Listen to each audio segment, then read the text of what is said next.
مکہ مکرمہ میں آج فضیلت الشیخ پروفیسر ڈاکٹر عبداللہ بن عواد الجہنی حفظہ اللہ نے خطبہ جمعہ ارشاد فرمایا، اور آپ کا موضوع تھا اللہ کی نعمتوں کو جاننا اور ان کی نعمتوں کا شکر ادا کرنا۔ سب سے پہلے آپ نے یہ بات کی کہ اللہ تبارک و تعالیٰ کی بے شمار نعمتیں ہمارے اوپر ہیں، وہ ہمارا خالق بھی ہے، ہمارا رازق بھی ہے، ہمیں سب کچھ دینے والا بھی ہے، نوازنے والا بھی ہے، لہٰذا اس کی نعمتوں کو جاننا چاہیے۔ اس کی نعمتیں بے شمار ہیں، اگر اس کی نعمتوں کو گننا چاہیں تو گن نہیں سکتے۔ اللہ تعالیٰ نے قرآن کریم میں خود یہ ارشاد فرما دیا ہے۔ اور اللہ تعالیٰ کی ایک بڑی نعمت یہ بھی ہے کہ اس نے لوگوں کے دل جوڑ دیے۔ نبی اکرم صلی اللہ علیہ وسلم کی بعثت کے بعد لوگ بھائی بھائی بن گئے، جبکہ اس سے پہلے ان کے درمیان جھگڑے، لڑائیاں، جنگیں چلتی رہتی تھیں۔ لیکن جب اسلام آ گیا تو اسلام کے آنے کے بعد مسلمانوں کے درمیان اللہ تبارک و تعالیٰ نے جو اخوت پیدا کر دی، وہ ایک عظیم نعمت ہے کہ جو قابل شکر ہے۔ اللہ تعالیٰ کی عظیم نعمتوں کو یاد رکھنا اور اس کی نعمتوں کا شکر ادا کرنا انتہائی اہم ہے۔ اور شکر گزاری میں سب سے پہلے ہمیں یہ یاد رکھنا چاہیے کہ اللہ کی نعمت کو پہچانیں اور ان کا تذکرہ کریں۔ اللہ تبارک و تعالیٰ نے قرآن کریم میں نبی اکرم صلی اللہ علیہ وسلم کو مخاطب کرتے ہوئے ارشاد فرمایا، وَأَمَّا بِنِعْمَةِ رَبِّكَ فَحَدِّثْ، اللہ کی نعمتوں کو بیان کیجئے۔ تو اللہ کی نعمتوں کو بیان کرنا عبادت ہے۔ ان کو بیان کرنے کا مقصد یہ ہونا چاہیے کہ انسان سب کے سامنے یہ اعتراف کرے کہ اللہ کی نعمت ہے میرے اوپر، میں نے خود یہ چیز نہیں کمائی بلکہ اللہ کا فضل ہے میرے اوپر۔ پھر جو نعمت اس کو ملی ہے اسے حاصل کرنے میں دوسروں کو شوق دلانا بھی ہو اور لوگوں کو یہ ترغیب دلانا ہو کہ اللہ تبارک و تعالیٰ کی نعمتوں کو حاصل کرنے کے لیے اللہ تبارک و تعالیٰ کی شکر گزاری اختیار کرنی چاہیے۔ پھر انسان کو شکر گزاری کے جو مراحل ہیں اس حوالے سے آپ نے بات کی اور فرمایا کہ سب سے پہلے شکر یا شکر کا سب سے پہلا درجہ یہ ہے کہ انسان نعمت کو پہچانے۔ بہت سی نعمتیں ایسی ہوتی ہیں جن کو ہم پہچانتے ہی نہیں ہیں، وقت گزرتا چلا جاتا ہے، ہمیں معلوم ہی نہیں ہوتا، یاد ہی نہیں ہوتا، شعور نہیں ہوتا کہ یہ نعمت ہے اللہ تعالیٰ کی۔ تو فرمایا سب سے پہلا مرحلہ یہ ہے کہ اللہ کی نعمت کو پہچانو کہ کون کون سی نعمت ہے اللہ تبارک و تعالیٰ کی جو اس نے آپ کو عطا فرمائی ہے۔ جب یہ شعور آ جائے کہ اللہ کی نعمتیں ہیں، فلاں فلاں فلاں فلاں چیز اللہ کی نعمت ہے اور ہر چیز جو ہمارے ارد گرد ہے وہ اللہ کی نعمت ہی ہے، تو جب یہ شعور آ جائے تو اس کے بعد اللہ کی اس نعمت کو صحیح جگہ پہ استعمال کرنا، یعنی اللہ کی دی ہوئی نعمت کو اللہ کی فرما برداری میں لگانا، اللہ کی دی ہوئی نعمت کو اللہ کی نافرمانی میں نہ لگانا،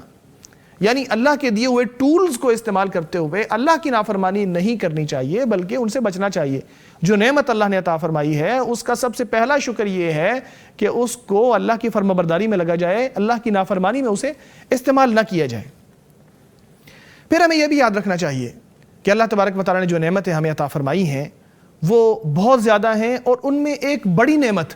امن و امان کی نعمت ہے۔ آپ نے تذکرہ کیا کہ سعودی عرب کے اوپر اللہ تعالیٰ نے امن و امان کی جو نعمت عطا فرمائی ہے، سکون کی، چین کی، امن کی، عافیت کی، یہ بہت بڑی نعمتیں ہیں۔ ان کا شعور ہونا چاہیے، ان کا شعور ان قوموں کو یا ان لوگوں کو بڑی اچھی طرح معلوم ہے یا ان کو اس کا صحیح احساس ہے کہ جو اس نعمت سے محروم ہیں۔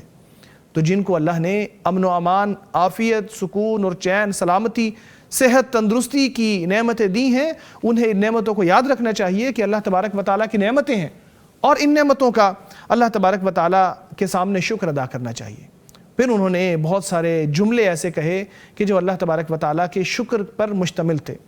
کہ اللہ کے لیے ایسا شکر ہے کہ جیسا اس کے لیے ہونا چاہیے، اللہ کے لیے ایسا شکر ہے جیسا اس کے شایع نشان ہو، اللہ کے لیے ایسا شکر ہے جو کبھی ختم ہی نہ ہو،